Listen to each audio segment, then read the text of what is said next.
আমরা এই গুন্ডামি বন্ধ করব এবং সমগ্র গুন্ডামিটা হচ্ছে উদয়ন গুহ, জগদীশ বসু, বাসনিয়ার মতো গুন্ডা জনপ্রতিনিধিদের নেতৃত্বে।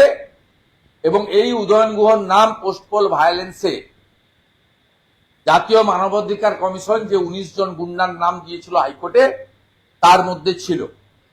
আমি উদয়ন গুহকে শুধু বলি, ভাই, বিশ্বজিৎ সরকার বসে আছে, তার লড়াইয়ের ফলে আজকে যে অবস্থা পরেশ পাল, স্বপন সমদ্দারের হয়েছে, আপনার অবস্থাও আগামী দিনে তাই হবে। আপনি একাধিক পোস্টপোল ভায়োলেন্সে অভিযুক্ত, আপনি একাধিক মার্ডারে অভিযুক্ত, আপনি পার পাবেন না।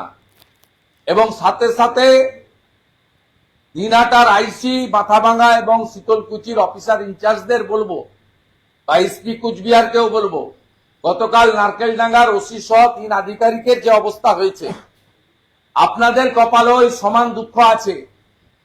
নারকেলডাঙ্গার ওসি সহ 3 আধিকারিক যখন জেলে যায়, তাদের বাঁচাতে কিন্তু মমতা আর তার ভাইপো আসেনি, রাজীব কুমারকে পাওয়া যায়নি। হয়তো আপনাদের জেলে মাছ মাংস খাওয়ার ব্যবস্থা করে দিয়েছে, কিন্তু আপনার সামাজিক সম্মান বা আপনি যে একটা গুন্ডা পার্টির ক্যাডারে পরিণত হয়েছেন, আপনি অভিজিতের তার পরিবারের ফোনে রেসপন্স করেননি, আজকে ঠিক একই অবস্থা কিন্তু আগামী দিনে আপনাদের হতে চলেছে।